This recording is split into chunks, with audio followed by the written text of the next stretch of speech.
Why nothing feels urgent anymore. There's a moment that doesn't get talked about enough. Not because it's rare, but because it's hard to explain, without sounding disconnected from the world. It's the moment urgency disappears.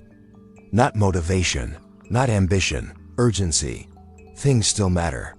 You still care, you still show up. But the pressure is gone. Deadlines don't tighten your chest the way they used to. Decisions don't demand immediate resolution. Even problems seem slower, like they're happening at a distance. At first, this feels unsettling, because urgency has been your compass for a long time. It told you what was important, what needed fixing, what deserved your attention. Without it, orientation feels strange, almost empty. Most people interpret this phase incorrectly. They assume something is wrong. They think they've lost drive, or passion, or relevance. They worry they're becoming passive, detached, unproductive. But what if none of that is true? What if urgency didn't disappear because you stopped caring, but because you stopped reacting? Urgency is a response to pressure, external timelines, internal fear, the constant sense that something must be done now, or something will be lost. When urgency fades, it often means pressure has lost its grip. This doesn't happen randomly. It usually follows a period of overload. Too many expectations, too many roles, too many futures competing for attention.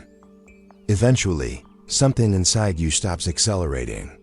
Not dramatically, not rebelliously, it just slows. You might notice this in your body first. Less adrenaline, less tension. The constant low-level anxiety that used to power your days no longer shows up on command, and without that fuel, urgency has nothing to run on. This is why the phase feels confusing. You're used to movement being driven by discomfort, by the need to escape pressure. When pressure fades, movement becomes optional, and optional things feel unfamiliar. Here's the part most people don't realize. Urgency isn't clarity, it's compression. Urgency narrows perception, creates momentum, but at the cost of awareness.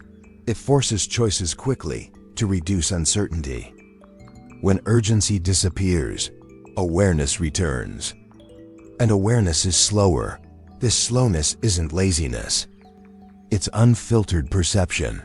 You begin to see how much of your life was structured around avoidance, avoiding failure, avoiding disappointment, avoiding falling behind. Without urgency, those reference points weaken. You may notice that you pause more before answering, before agreeing, before committing. Not because you're unsure, but because the impulse to rush is gone. This is often mistaken for indecision, but it's actually the absence of panic. When urgency leaves, meaning is exposed. And that exposure can be uncomfortable, because urgency once made everything feel important. Without it, some things reveal themselves as unnecessary, others as misaligned, others as empty. This is why many people try to recreate urgency. They overload schedules. They add pressure artificially. They chase stimulation, anything to feel driven again. But urgency doesn't return that way, because it wasn't removed by circumstance. It dissolved due to awareness. Once you see clearly enough, panic loses its usefulness. You can't unsee it.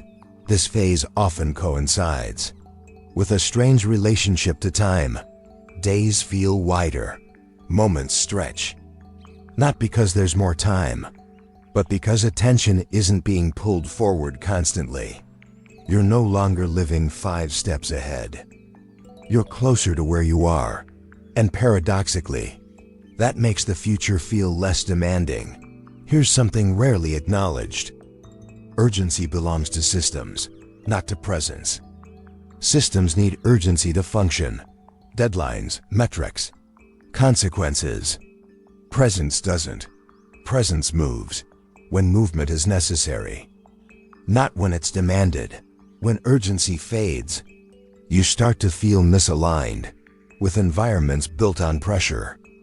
Meetings feel rushed, conversations feel performative, goals feel abstract. It's not that you're above them. You're just no longer synchronized. This is where people often ask, how do I get my drive back?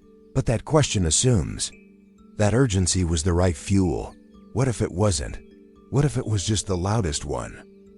Without urgency, a different kind of movement becomes possible. Slower, more deliberate, not reactionary. But this movement doesn't announce itself. It doesn't push. It waits until alignment appears. That waiting can feel like stagnation if you're still measuring progress by speed. But speed is not the only signal of motion. This phase is not about stopping. It's about recalibrating. What deserves movement at all? Notice what still holds your attention without pressure. What you return to without deadlines. What you engage with without needing justification. These are not hobbies. They're indicators. When urgency disappears, life begins to speak in quieter signals. Subtle interest, sustained curiosity, gentle pull, not force. This is why the phase feels unproductive to others, because it can't be measured externally. But something internal is reorganizing. Value systems, attention patterns, identity structures. You're no longer motivated by fear of falling behind. You're not trying to outrun something. You're standing still long enough to notice where you actually are. This is not the end of ambition. It's the end of urgency-based ambition. Eventually, movement returns, but it's different. It doesn't feel rushed. It doesn't feel heavy.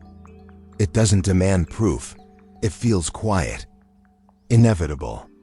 This channel exists in that space where urgency fades and attention sharpens, not to tell you what to do next, not to accelerate the process, only to stay present. While clarity reorganizes itself, if nothing feels urgent anymore, that may not be a problem. It may be the signal that you're no longer running on pressure, and when pressure leaves, what remains is choice. Stay with that. There's no need to rush.